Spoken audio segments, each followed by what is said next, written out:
welcome back to the JJ Time Podcast. How is your wonderful day going? Is it going good? Bad? Well, no matter what, I hope you're getting through it. Today we are going to be talking about ADHD and all of the fun stigmas and treatments and history all behind the wonderful mental disorder of ADHD, even though it is not that wonderful to say, as a lot of people who do get diagnosed with this disorder tend to absolutely hate it because it is very hard to get things done. And in fact, a lot of people think that I myself have undiagnosed ADHD, but we'll get more into that later. I know Christmas is around the corner, so I hope you guys are cozying in, staying warm, getting some wonderful presents to buy for your friends and family, and just enjoy the whole holiday cheer. And you know what, if you don't celebrate Christmas, well, happy holidays to you again. I hope you have a wonderful nice hot chocolate and you're just all cozy. I know I'm really cozy. Today I decided to wear this really baggy, it's like a wool dress thing. It's so warm. I recommend anyone getting a nice warm, just full length sweater dress thing. It's great. Regardless, so I guess the first thing we should ask is, what is ADHD and where does it come from? Well, ADHD is determined as attention deficit hyper disorder, and that basically means that exactly what it says. You can't focus and you're very hyperactive. How crazy. So there is two different classifications of ADHD. So there is predominantly inattentive presentation, and what that means is that it's hard for people to organize or finish a task. Think of like scatterbrained. That is essentially what it means. It's where you can't focus on a single task or a single anything for that matter. People who are predominantly inattentive have a hard time paying attention to details. They even have a hard time following basic instructions. And people with predominantly inattentive ADHD tend to also forget to do tasks, and they forget to even do like some of their daily basic routines. With this predominantly inattentive, this is more just, messy house, messy mind, essentially, but not being able to focus on one thing at a time. I'm at fault for this because I am definitely a bounce arounder.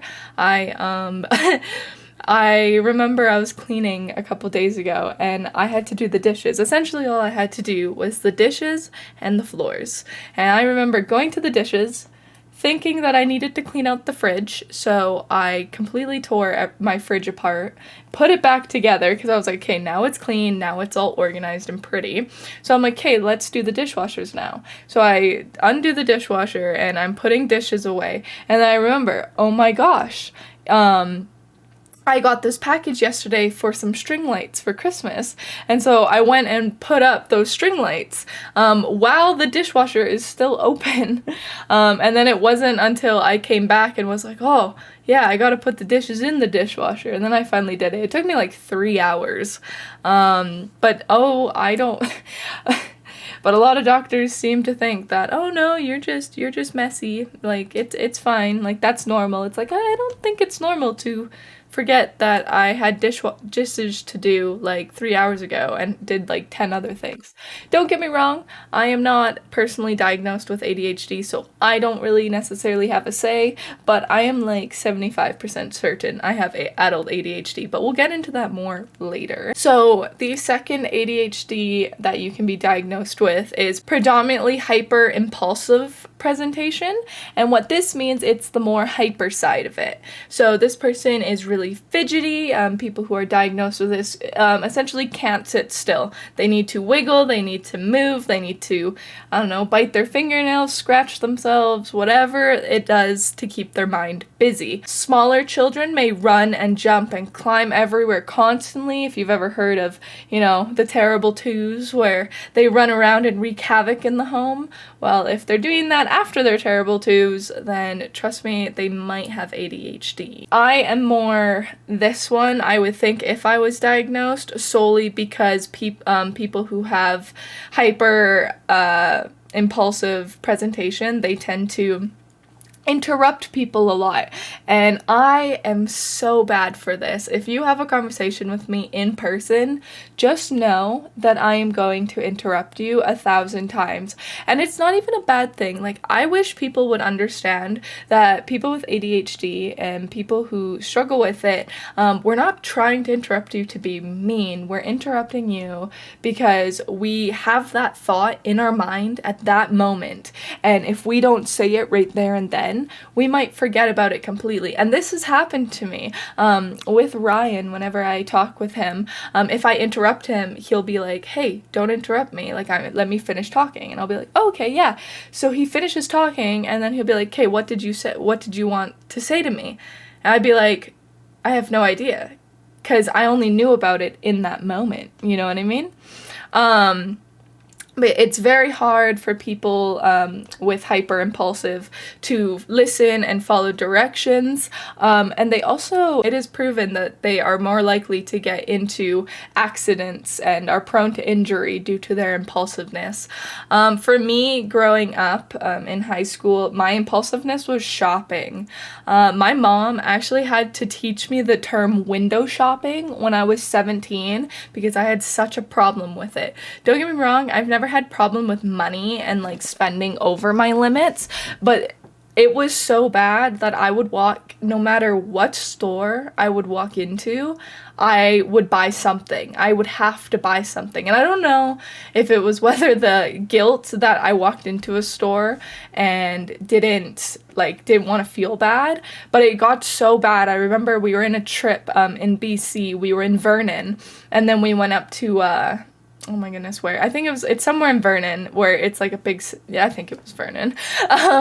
But we were walking down the streets with all these stores, and we would walk into each one, and like I would buy something, and my mom like confronted me and was like, you know what, Justine, like I don't like shopping with you because I know you're gonna spend your money, like you need to learn to window shop. And I was 17, and I was like, what's window shopping? I have never heard that term in my life.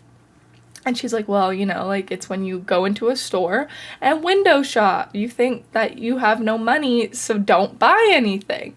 And it took me a long time to figure it out, but I finally can go into a store and not buy something. But yes, shopping was my impulsive decision. I needed the newest clothes, the newest everything. It was so bad. I feel so bad for my mom and all that. And then, of course, I did say that there was 2 diagnoses with ADHD, but you can also have a combined presentation, which just includes the both. So think of like ADHD, you can either have the AD or the HD, or you could have ADHD. The AD being, you know, not being able to focus and everything, while the HD is the hyperfixation where you can't sit still. And the combined presentation, which is the worst one to have, is where you combine the two. So instead of just not being able to pay attention or not being able to sit still, it's not being able to sit still while not paying attention because you can't sit still. I know a couple people, and I used to babysit one of my friend's kids who has ADHD, and it is crazy. He was unmedicated, so that kid would just bounce off the walls for hours. It's like people with ADHD just never run out of energy. They're just constantly go, go, go, go. And, you know, I've even fallen into this trap of go, go, go, go. Some other things that ADHD can do to you is blur the lines of time. There's 2 different ways someone can deal with time sensitivity. So there's the one where people with ADHD tend to be late to everything because they're so racing mind running with everything else that they're always late. Or you can have the other side of ADHD, which is what I have, is where you are way too early for things. if I have to be, when I used to work at a retail store before content creating, if my work started at 7 in the morning, I would be in the parking lot at 6:30. And don't get me wrong, that is a normal thing. I know a lot of us here probably sit in our car for an hour before we have to go into work, just so that, we can mentally prepare for the lovely, sweet customers that we have to deal with every day. I hope you understand that that is sarcasm. See, I know being early isn't usually a bad thing, but I never thought that this was affecting anyone in my life or even affecting me. I always just thought that I was a person who liked to be early all the time, and it wasn't until I started building really strict schedules around these times that I realized that, maybe this could be a problem. Like, it got so bad so the thing with ADHD is that even though a lot of people are very scatterbrained, we try to have a very strict schedule. And if you have, like, when we have a strict schedule, if it doesn't go perfectly to plan, some people just crumble. And I am like that. Don't get me wrong. Like I said, I don't know if I have ADHD or OCD or whatever I have. I am undiagnosed, so I'm just saying this personal talk, personal relations. So whatever I'm saying, it can happen to you, and it could not happen. You don't have to relate to me, or you can if you like. But what I would do is like today, for example, let's take today's schedule and how I freaked out because it did not go exactly the way I wanted it. So I woke up this morning really early, right? I like waking up at like 7 a.m. and staying up, just having the whole morning to myself. Sometimes I fall back asleep. Sometimes I just, scroll TikTok for endless hours and, Amazon, because Amazon, I swear, has me by a chokehold right now with the Christmas gifts. I'm a sucker for gift sets. Like, you could give me a box of tea or like a box of honey or a jar of honey. I'll be like, oh, thanks. Like, but I'm not going to buy it. But if you put that jar of honey with 2 other jars of honey and call it a gift set, or put the tea with a bunch of different variety, I'm buying it. Like, take my money. Take my money right now. Literally, on Amazon right now, there's this brand right now that I saw that has different flavors of honey. And, I bought it, even though it's, like, $30 for, like, these little jars. I bought it. So, you know what? You know how I just recently said that I had a shopping addiction and I got over it? I think Amazon is just relighting that flame right there. But anyways, my schedule for today was that I would get ready. I would do 2 podcasts. Like, I would record 2 podcasts today, which is not happening. We're already too late in the day to record 2, so that's already ruined. But it was to record 2 podcasts today, order McDonald's, I then shower, and then I just chill for the rest of the night. That was my plan for the day. I know, very easy schedule. It was an easy day today, okay? Anyways, Ryan comes in, he's like, hey, I'm actually hungry right now, so can we order McDonald's right now? And you already know that threw me in for a loop. We ordered McDonald's, and I didn't get to recording this podcast until 5 hours after we have ordered McDonald's. 5 hours, because my brain was like, I can't do it anymore because we did McDonald's before that. And that is why I am totally not internally freaking out right now, because I don't think my schedule went to plan at all. But I mean, good news is I got McDonald's. Chicken nuggets are like the best thing in the world, and if you disagree with me, I mean, that's fine, but like, chicken nuggets, they're so good. Anyways, oh my goodness, I am digressing so much. Some people, you may be thinking, well, Justine, if it's predominantly inattentive presentation, doesn't that just mean ADD? Some of you may know the term attention deficit disorder, which is ADD. And actually, for the longest time growing up, I thought that ADHD and ADD were 2 different things. They're not. ADD was actually the term that they said way back in the day. It officially changed in the 1990s to be coined the definition of ADHD. So attention deficit disorder was just what they called attention deficit hyper disorder back in the day. Now it's just ADHD. There's no such thing as ADD. It is a lie. It is a myth. If someone says that they have ADD, they don't. They have ADHD, but they have the primarily inattentive presentation. Had no idea until I went to university. I was like, wow, I grew up fully believing this myth that ADD was a thing, and it's not. It's just ADHD. Another myth some people like to say about ADHD people is that people with ADHD are lazy. They're the laziest people. It's just an excuse.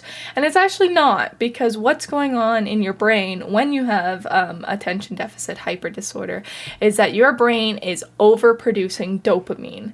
So if you don't know what dopamine is, it is the happy chemical. Our brain has 4 chemicals. So for the first chemical, I'm going to dive into all the chemicals in this episode because they are all relevant to ADHD. So first there is dopamine. It is known as the reward chemical. It usually triggers when you do a task, like when you finish a task, when you're doing self-care activities, or like when you're just celebrating little wins. Like whenever you win something, you get that rush of dopamine. The second chemical is known as endorphins. This is known as the painkiller chemical. It is essentially these always release when you're exercising, when you eat dark chocolate. Endorphins can come up, and endorphins is essentially where is also very related to adrenaline. Endorphins will get released if you are in your fight or flight mode, and this is also the feeling you get that if you've ever had a really intense workout and you get that pump, you know, like when gym bro guys are like, yeah, get that pump, like I feel so hyped right now when you're working out. That is what endorphins are doing, and endorphins are like one of the best natural remedies to get rid of or to try and treat mental disorders, is because you get that high essentially. The third chemical is the serotonin. This is where any activity that makes you in a good mood. So whether if it's cooking, if it's running, if it's hiking, cycling, swimming, whatever you're doing that puts you at a content like place is what serotonin is. It's just a mood stabilizer where, you know, oh wow, I feel content. So instead of dopamine, where you feel like, oh, I feel so happy, so excited right now, serotonin is, I feel content. Then that last chemical is known as oxytocin. This is known as the love chemical. This comes out, of course, when you do the mwah, mwah, love making. Or if someone gives you a compliment, anything that has anything to do with love. So your significant other holding your hand, you receiving a hug, oxytocin chemicals will release. That is why it is said that if you hug your significant other or someone you are really close with, or if you're really close with your mom or dad, if you hug them for more than 30 seconds, your brain will actually activate a lot of oxytocin. It could actually put you in a better mood. And that's also why a lot of people who, when they're really nervous, if someone holds your hand for an extended period of time, it will help you a lot. There's also research done that if you stare into your significant other's eyes for 2 minutes or longer, you will actually feel a sense of deep bonding connection, and that's solely because you are just pumping oxytocin out. Little fun fact, it's not going to be the daily fun fact, so small fun fact, is that if you look into someone's eyes and if their eyes dilate, it means that they might like you. So next time someone looks at you, let's check if their irises expand or not. So the thing with ADHD is that this is the most common in children. You always hear a bunch of parents talking about that their child has ADHD and all this fun stuff. And with children, again, same thing, being hyper. And it's hard to diagnose it in children because you don't know if they're just being like, you know, rowdy as a child or do they have ADHD. But something that my teacher used to do when I was in kindergarten, I remember this, and no, I did not have ADHD at this time, but I had a problem with jealousy growing up all the way, I think, until high school. I didn't get over it till like my later years of high school, but I had a jealousy problem. I was a very toxic person from this because I always thought that everything was a competition. I had to be better. Like, I remember in kindergarten and grade 1 not kindergarten, I think this was grade 1 to grade 3. Like I said, has any of you guys, I'm pretty sure that you guys blend the lines between kindergarten and grade 4. It's like, it's just all one year. But I remember that we were writing, so we would journal every day. You would have to just do, one paragraph of like what you did. And I found it to be so much of a competition that I had to be the first one to be done writing. So I would write as fast as I could so that I could be done first, solely to have a sense of accomplishment. It was so bad. But anyways, our teacher introduced bungee cords. I know I said this in a previous episode, but she would put a bungee cord on the bottom of your desk so that you can bounce your feet on and play with it while the lecture or is it a lecture in like grade 4? Or like, is it just like the teacher talking? I'm going to say lecture, presentation, whatever. And actually, some of the teachers caught on to this. So I got a bungee cord because, knowing me, I just couldn't sit still. When in reality, I was jealous that the other kids could have it. And, now that, like, looking back at it and reflecting, that is so toxic. Like, and the fact that I wanted a bungee cord because I didn't think people who may have had a mental disorder actually needed it. So you know what? I'm going to be brutally honest with myself right now, and that I fell into the stigmatism of mental disorders. And instead of thinking of it, I got jealous of people who had mental disorders, and I wanted to be that too. And, that goes into where I was talking about how people don't want to talk about their mental disorders and push it under the rug because they don't want people to treat them differently. And it's really interesting because when my teacher did treat them differently to try and like help their disorder, I was jealous and angry at them for it. And I was like, well, I want that too. So I totally see where people with mental disorders don't want to come out with that, because it's like, yeah, you don't want to be judged, whether good or bad. This all goes back to, people in the workforce who don't want to take maternity leave or take sick days because they might feel judged within their workplace. It kind of is the same thing where, you don't want to take a mental health day because people might get jealous that you can take a mental health day and they can't. So that was just a whole revelation that I just figured out for myself. ADHD is most common in children, and actually it is just recently being recognized that there is such thing as adult ADHD. And if my suspicions are correct, I am pretty sure the DSM-5, when they update it to the next generation, that they are going to add adult ADHD as like a subsection, because recent studies have shown that people of the ages from 20 to 24 can actually develop a later onset ADHD, and that is the suspicions that is what happened to me. And I'm gonna go into my experience and the reason why I'm not diagnosed. Like, you're probably thinking, well, why is this chick talking about how she has ADHD but she's never actually been diagnosed? Like, how could I do that, right? Because trust me, I know myself. I do not like people who self-diagnose, especially, the quirky ones who are like, oh, I can't do a presentation because I have anxiety. I can't do it. Those people. I know you guys know at least one pick-me girl. I know you do.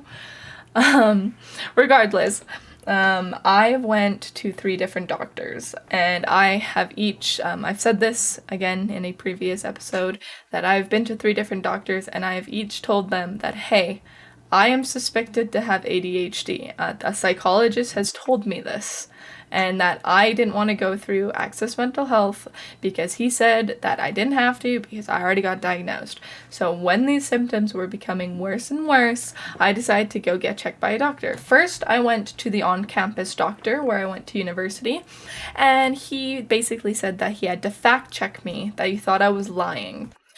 So he phoned the psychologist cleared me, blah, blah, blah, blah, and he refused to give me medication because he thought I was just going to sell it. And that is going to lead, I will talk more about the medication behind ADHD and everything later, but that was the first doctor. The second doctor I went to was someone who was close to where I live, and he said that I was just sad and that I was just a stressed out university student, and that he didn't suspect ADHD. So I was like, okay.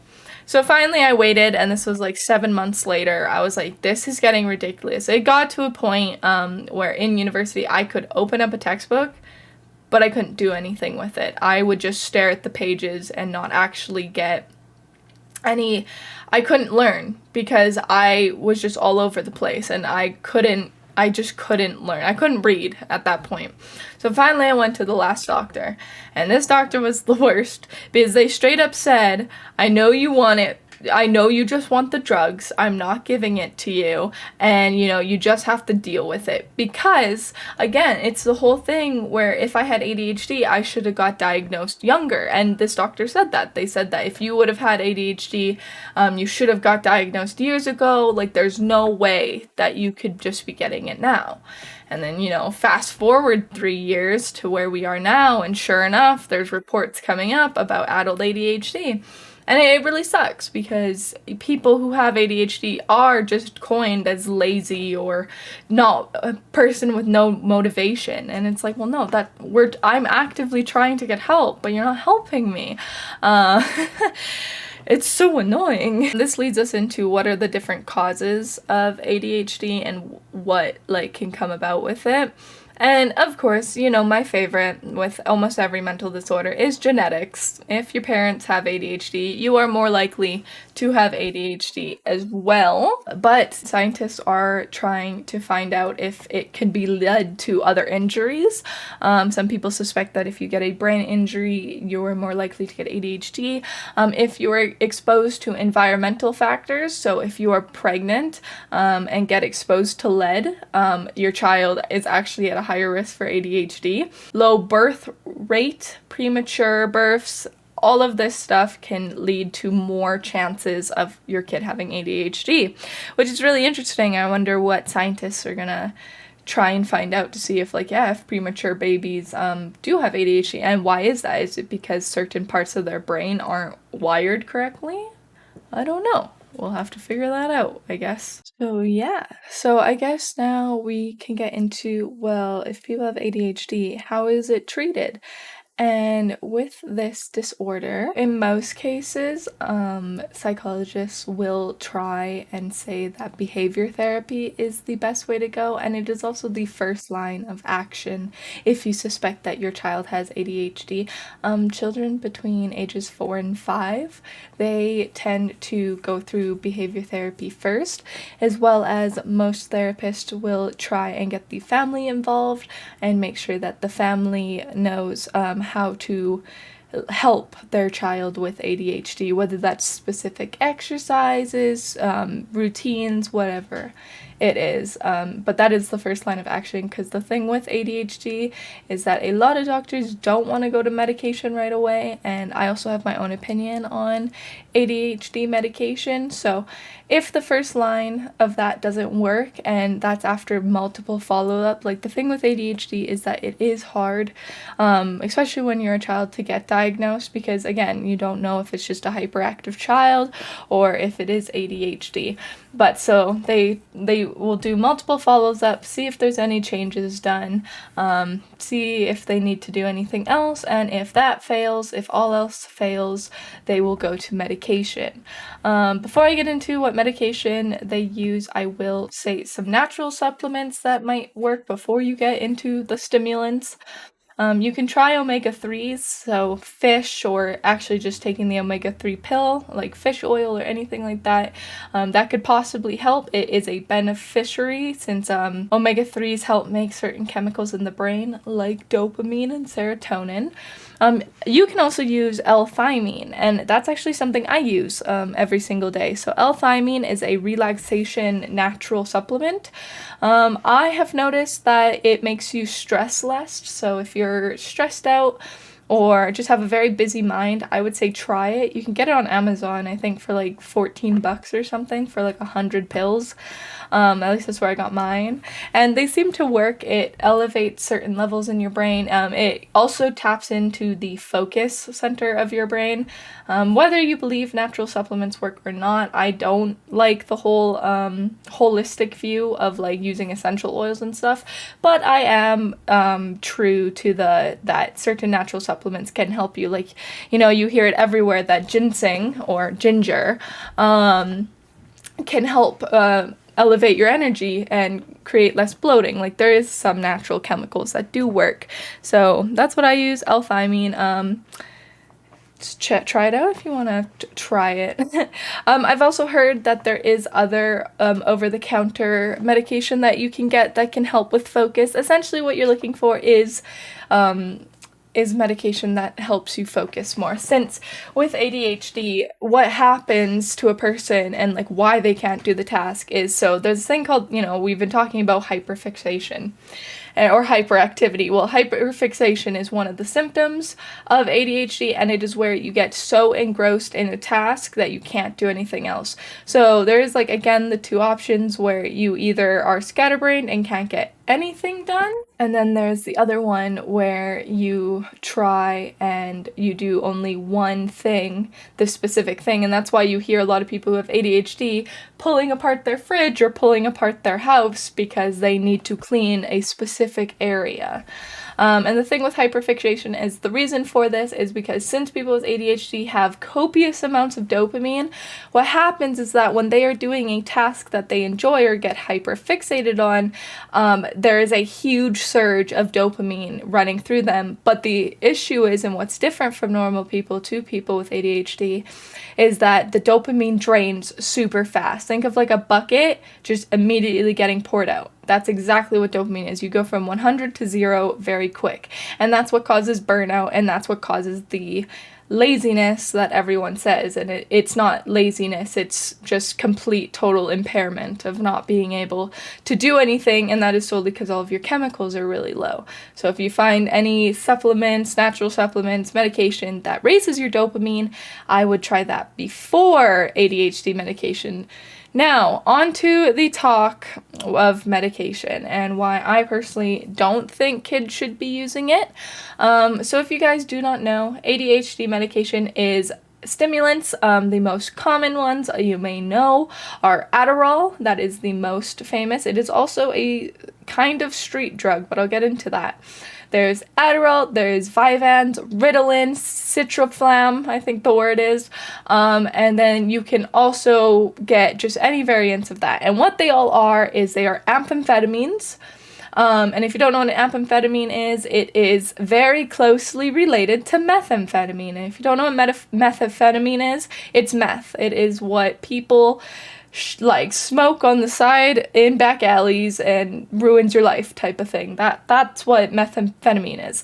So methamphetamine and amphetamine, I'm pretty sure it's like 1 to 3 molecule difference, but they are essentially the same. They both significantly increase dopamine production, which is good.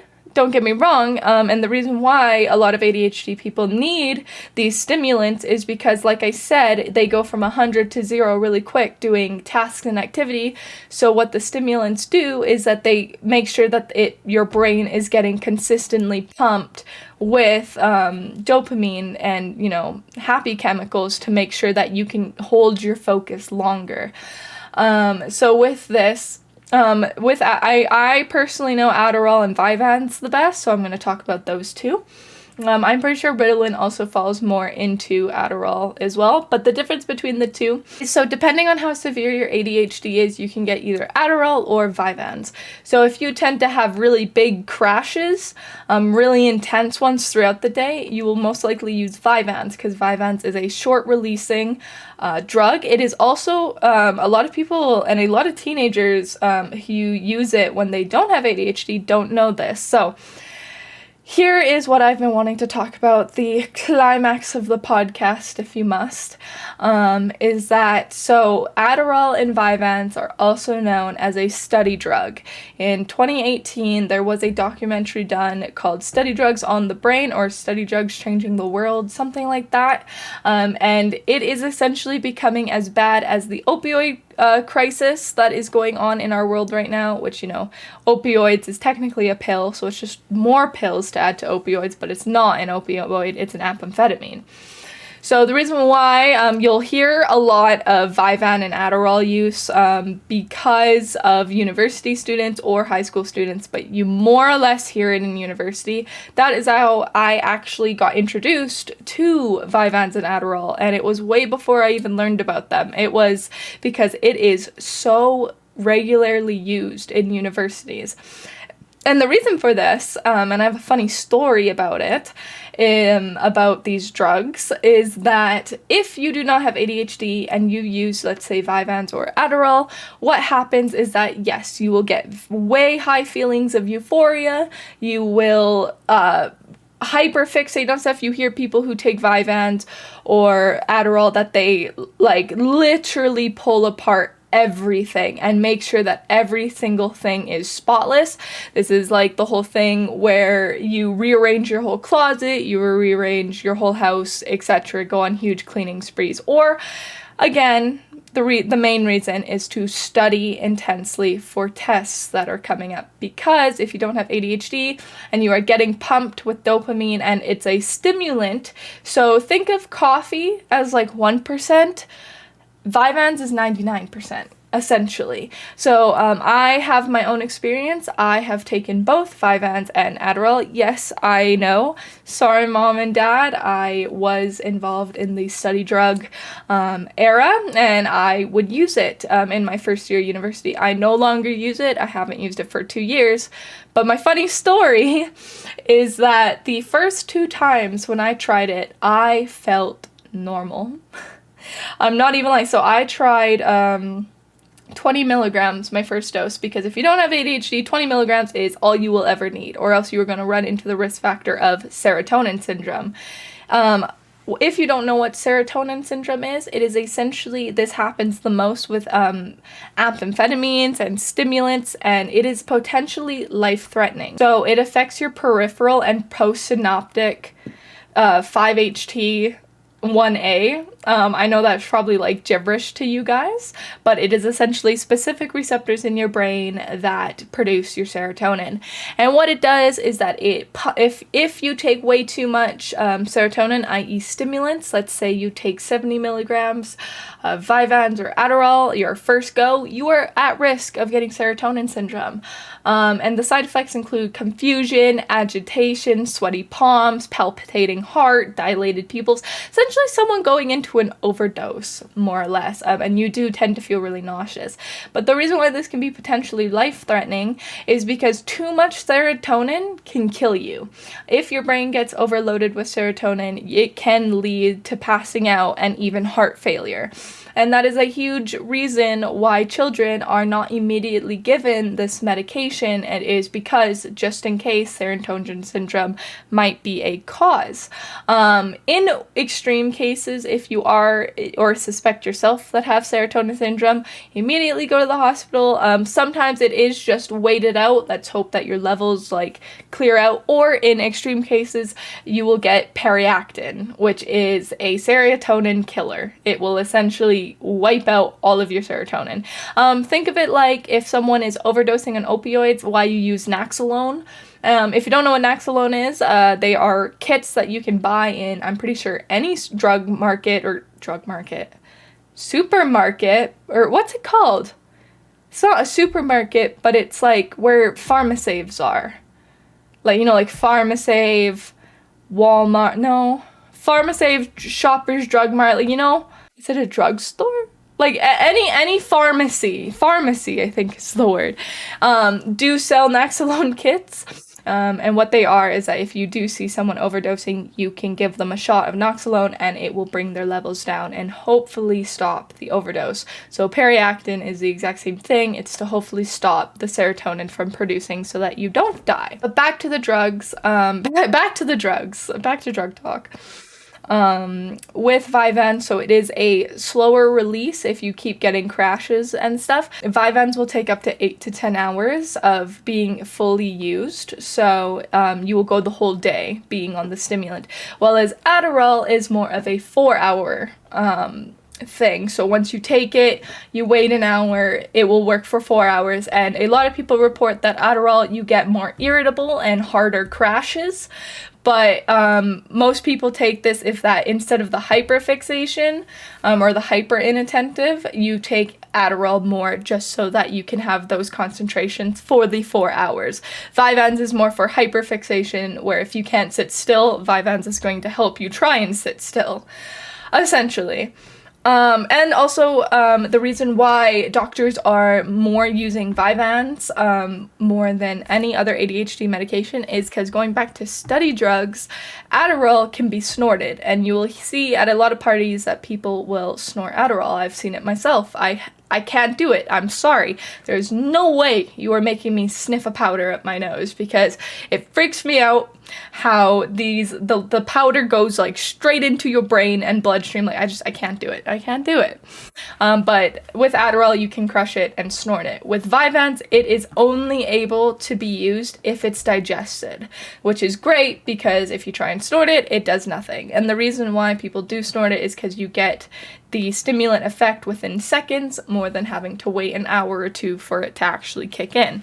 So that is that. And now you may all be wondering, wait, you used it? Yes, I have used it. I used it multiple times in my first year of university, and there's several reasons why, and I'll get into them.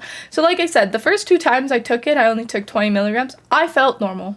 I felt like my brain was finally clear, and I really didn't get the effects from it much. I was just kind of chilling, just going my daily life. I was like, I don't understand what the hype is.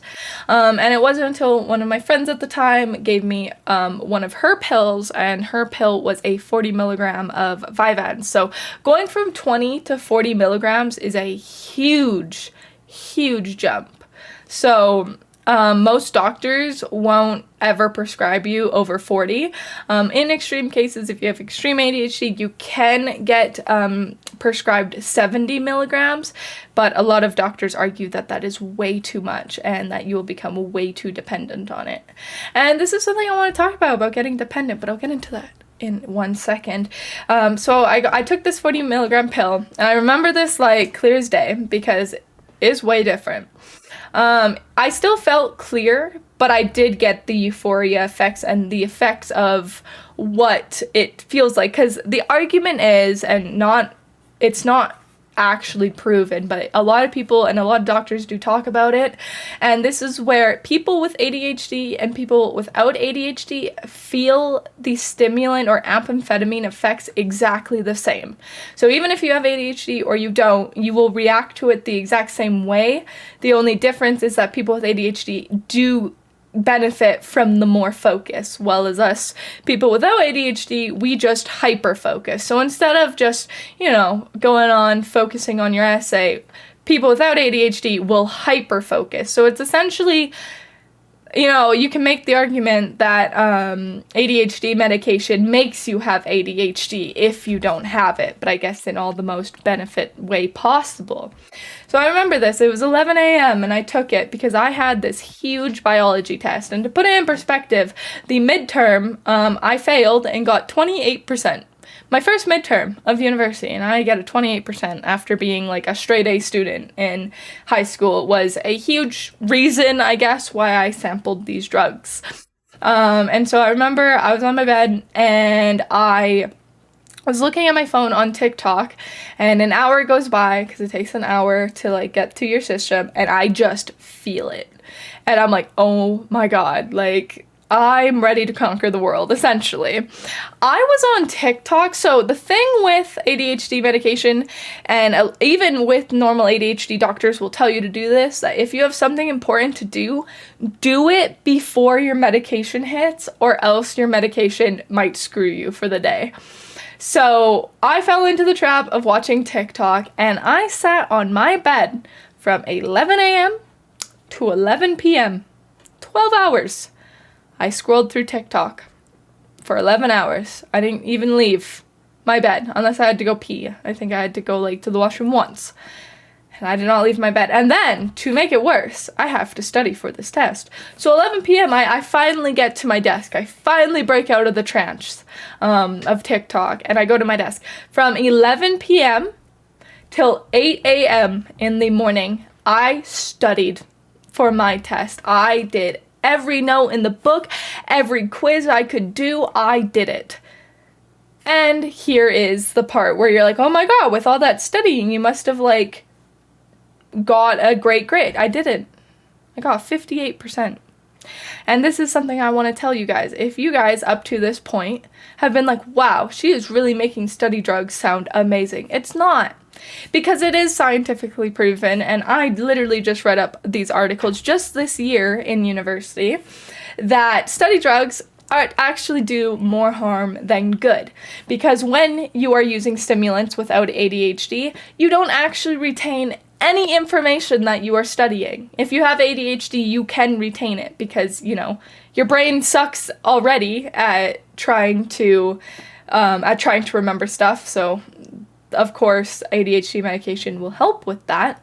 But the funny thing is that if you don't have ADHD, and this is, again, what happened to me and many other of my friends who have dabbled in it, is that, you don't retain any information. You can study for hours, but it doesn't do anything.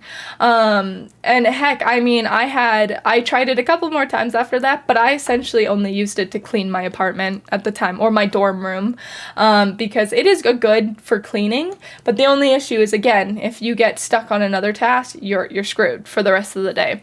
And also, no one likes to explain the side effects with study drugs. If you don't have ADHD, you lose a bunch of weight, you get very irritable and panicked, and which basically means you become a bitch to everyone if you are on this medication and don't have ADHD. And the personal details where your tummy will constantly have diarrhea and blah, blah, blah, blah, blah, because it is a stimulant.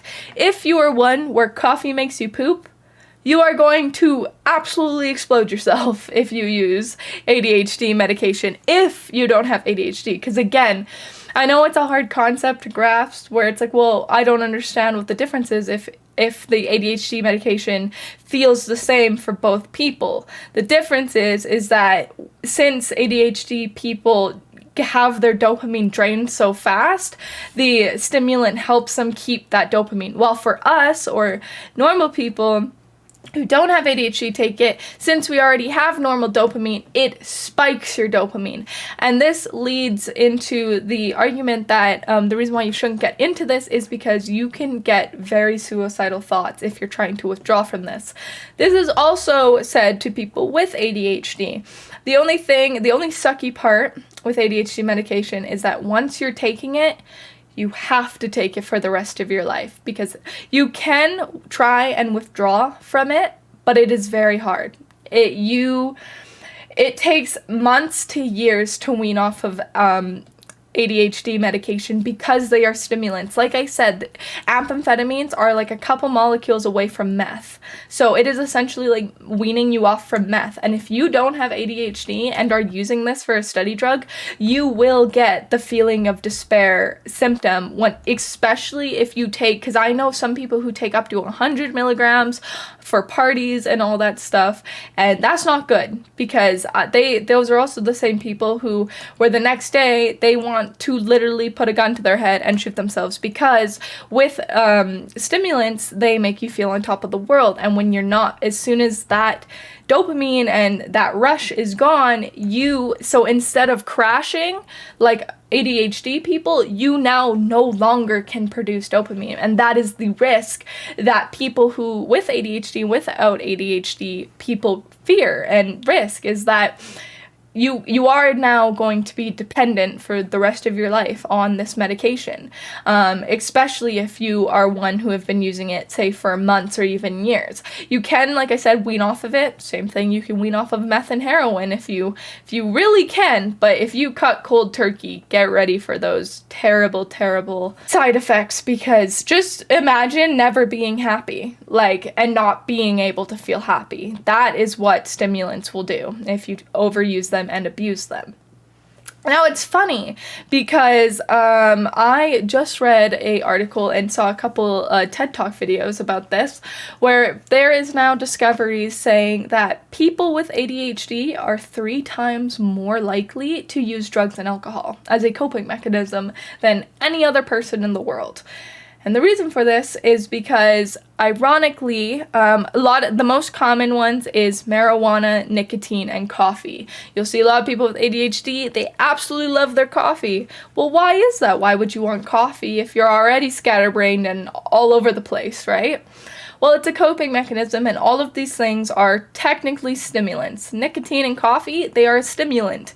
And as for marijuana, I went into this the other episode, where marijuana is a downer, but it can have feelings of happiness, and so it technically can be argued that it's a stimulant and a depressant, depending how your body reacts to it.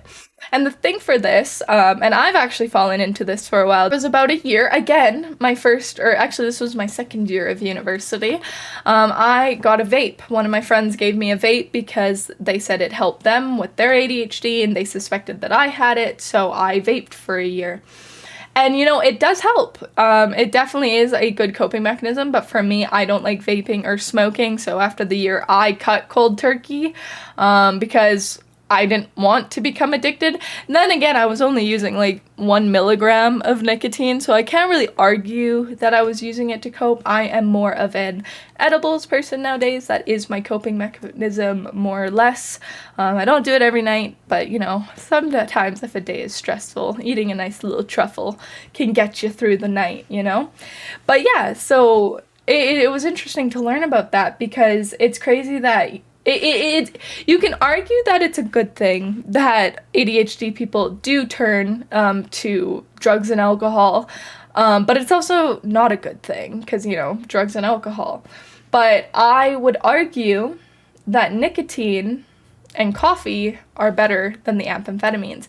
And not to mention that I know that a lot of doctors' first line of treatment is behavioral therapy, but it seems, I've been reading a lot of articles, and in the lectures that I've been to, it seems that America really likes to give out their pills, because every person I've talked to who has a child, or they themselves have ADHD, who's American, apparently just walked into a pharmacy and asked for it and just got it. There's no regulation there, which is very interesting to think about, especially here in Canada. It's impossible to get it here because we are monitored. So my friend, she just got prescribed about a year ago. Well, she's more of a classmate, but she's my friend. She told me all about it. She said that it took her about 5 psychologist appointments, and if you don't know, psychology here, if you are an adult, usually ranges to about $100 to $150 an hour, depending on who you go to. So she said she went 5 times, so think of that, that's $500. And then she finally got prescribed Vyvanse. And the thing is she said that it is on such a tight schedule that if your prescription ends on the 30th at the end of the month and you go in on the 29th, they will deny you your medication, and they will suspect that you are selling it, even if you're just coming a day early. Because, and doctors will say this, is that you have to take one every single day. Do not sell, do not abuse it, or you will not get it. And my friend was at risk at not getting prescribed it anymore, solely because she said herself that on weekends she didn't want to take it because she felt like she didn't need to. So she would have extra pills, and so she wouldn't come pick up her prescription until let's say a week later, and the doctors sometimes would refuse her, and she'd have to go back to her therapist and say, hey, explain her situation, and then she'd get prescribed. So I don't know if that's just Canadian or just where I live, it does that, but I have noticed that in America the pills are handed out literally like candy, which I don't agree with, especially when it comes to children, because I am a true believer that it should be the last defense of trying to treat it, because if you are giving kids stimulants at the age of 4 or 5, you have messed them up for the rest of their life. They will now, for the rest of their lives, need that, because your brain is so tiny. And I've known children that are on ADHD medication. My mom's an EA at the school that she works for, and she says that there's so many kids who are on ADHD medication, and even she doesn't really agree with it, because you're just numbing kids. You're kind of making them be controlled and be like you're numbing them. Like, you're not letting the kid explore and be crazy like they can. You are just trying to numb them to make it not a problem. And I have heard mothers say this themselves, that they give their kids ADHD medication so that they don't have to deal with them. And it really bothers me, because it's like, no, like, if you're gonna have a kid, you better help that kid. Don't just give them drugs to numb them.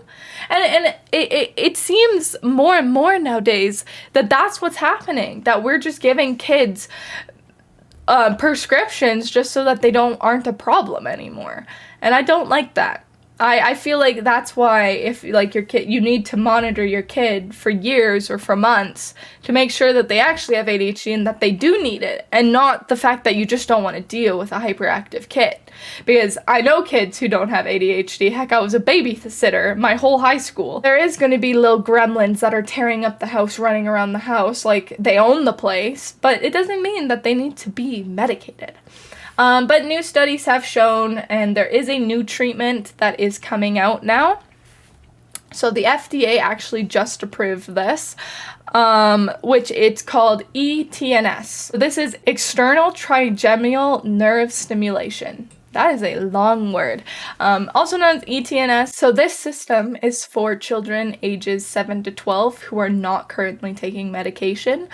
So they must have done a couple trials with this. I would assume that they are double-blind experiments, because I feel like if it was only a one-blind experiment, that could be really bad. If you don't know what I'm talking about, a one blind experiment different to a double blind. So a one blind experiment is essentially that the person taking, so if you don't know what placebo effect is, it basically means that you can take something thinking it is one thing, but it's actually nothing at all. This is where the term sugar pills come from, and in a lot of drug testing experiments, there's usually two groups. There is one group that has the drug, and there's one group that has sugar pills, i.e. nothing, like icing sugar packed in a pill, basically. And the one blind experiment basically means that the person giving out the pills knows which is placebo and which isn't, but the people who are getting the pills don't know, and that makes it a one blind experiment. A double blind experiment means that the person handing out the pills, like the pharmacist or the doctor or whoever it is, doesn't know which one the placebo pill is and which one the normal is, as well as the individuals receiving the pills don't know what it is. And this is to basically avoid bias. There is such thing called experimental bias, where if the person giving out the pills could give off contextual clues that, hey, by the way, your pills might not be real. So to solve this, you do a double blind, and where it's only the head of the experiment person, like the experiment group, they know which pill is what, but no one handing out does know. So anyways, I assume that this external trigeminal nerve stimulation was a double-blind experiment. But what it is basically this small cell phone device that is connected to electrodes, and these electrodes go all around the brain. They just get attached wherever electrodes get attached. And it is technically, or what it says is that it will send a low-level impulses to the brain signals that is thought to cause ADHD. And this device is usually only worn at night, so when the child is sleeping. Think of it as last episode where we talked about bipolar and how electromagnetic, or I think ECT, or EMT, electromagnetic, there we go, transmissions, how bipolar, in extreme cases, they will make little seizures in your brain to try and fix your mood. Well, with this ETNS, it is essentially the same, but at a very minimal scale. So again, going back to that topic, it's very interesting how electricity or electrodes can change your brain's wavelengths.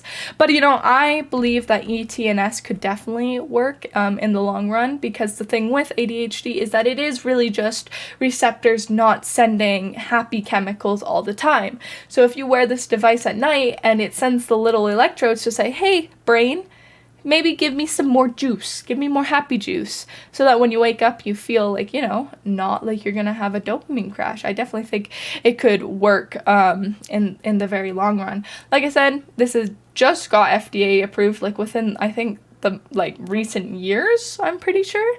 I don't even think it's in the DSM-5 for treatment yet, so that's how new it is. It's crazy. But yeah, so that was my experience with ADHD and everything. Just how my experience with it, and how when even to this day, I'm pretty sure the last time I ever took a study drug or ADHD medication was about 1.5 years ago. And I remember at this point, so I was regularly taking 20 milligrams. That was kind of my thing, because I was convinced, like I said, I still am convinced that I have ADHD. And it's kind of funny because Ryan and even some of my friends said that I was finally acting normal as soon as I took this medication. So, it goes to show that, I most likely do have ADHD, but I guess I'll never know because I'll never get diagnosed. Regardless, the last time I took it, I remember I took 40 milligrams because I upped my dose, but it was at that point where I started to realize that I was becoming dependent on it. And, I went this whole podcast saying don't cut cold turkey. I did. Was not a good thing to do. It definitely took me a couple months to not crave it anymore, since it is a stimulant. But like I said, I traded it out with coffee, marijuana, nicotine. Like I said, I went 1 year with nicotine, and that's what traded it out.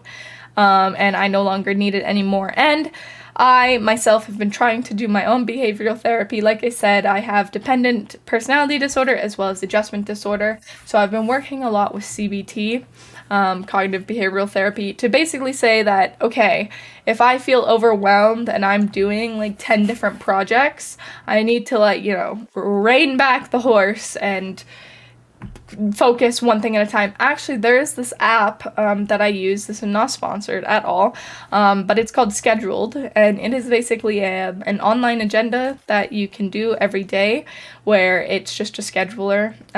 But the cool thing about it is that there is a place where if you have tasks to do in the week, you can put it in there. And you can say how much time you need. So let's say this week I have to do laundry. I can put that in the folder, and then when you are making your schedule throughout the week, if there is say a 2-hour gap or something, it will suggest to put the laundry in that gap because you have time to do it. And that's something I really liked about it, because like I said, I really struggle with plans, and that if everything is not going according to plan, it freaks me out. So having a planner helps me, especially because it does help you say that, well, if you don't get one thing done, it will suggest to do it later if you have room, which is really nice, especially for someone who is scatterbrained like me. I've also known that with ADHD people and everything, it is very high risk. People with ADHD tend to do high-risk behaviors, so if you suspect that your teenager might have ADHD symptoms, don't think, this is for the parents out there who have kids or teenagers, don't think that your kid is just lazy for not doing their schoolwork or for not showing up to classes. Don't get me wrong, there is a fine line there, there's thin ice on it, where, yes, I understand if your kid is skipping school to go hang out with friends, that is bad, that is terrible, but you really need to focus on that. If your kid is unintentionally skipping classes or unintentionally missing deadlines, it could be possibilities to ADHD, and I would give them a little talk to and maybe put them in therapy so that they can learn how to cope with the mess of the brain that they have. I never got that, but again, I don't think I have ADHD. Like I said, I'm not diagnosed. I can't say shit, really. But, oh well.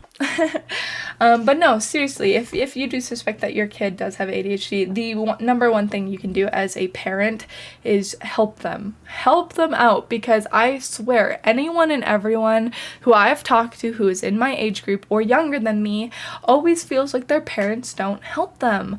And I will go into a story in the next episode. This next episode, we are going to be talking about eating disorders. I have my own story that has involved my own parents where I felt like they were doing more harm than good. So stay tuned for the next episode. But with that, I will leave you with the fun fact of the day. If you are trying to get a promotion at your work, or let's say you were trying to get a higher raise, one good psychological hack that you can do is that if you get offered something that you don't necessarily like let's say you are making minimum wage right now and you ask for $1 more, but they only say, well, I can give you 50 cents. A psychological hack that you can do is flinch. Subtly flinch, make a face, scrunch your nose, or just, flinch. And that will actually subconsciously tell the other person that you didn't like that without saying you didn't like it. And more or less what is going to happen is that they will revisit and actually give you a higher promotion or a higher raise, all because you subconsciously told them that you didn't like it due to your body language. And again, if you are asking for that raise and you do the flinch and they don't really notice it or it doesn't change them, then of course be like, well, no, I want $1. But yes, this subconscious flinch is a very good body language technique to help you get things that you want if you don't like the original offer.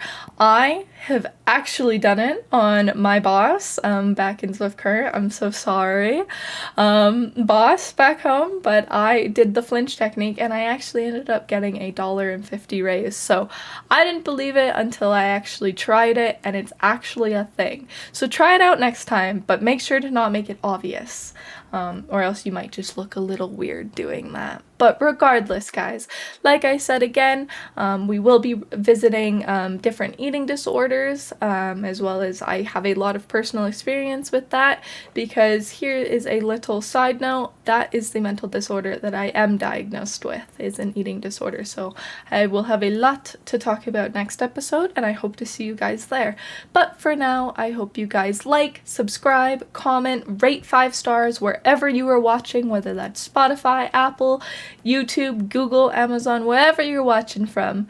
Please leave a positive review, leave a positive comment, and if you are here watching on YouTube, what's your favorite item of clothing? Is it a shirt? Is it pants? Is it shoes? Is it jewelry? Is it earrings? Is it hair ties? What's your favorite clothing item? My favorite clothing item is sweatpants. You will never not see me in sweatpants if I am streaming, and right now I'm in sweatpants, but you guys can only see my top half, so you would have never known unless I told you. But with that being said, guys, I hope you guys have a wonderful rest of your day, night, morning, no matter where it is. I hope you're getting through it, and I hope you're having a great time. Again, thank you guys for joining me on the Just Justine Time Podcast with your host, me, Justine, or KittyCat23, depending where you know me. But I hope to see you guys here next episode. Have a great day, you guys.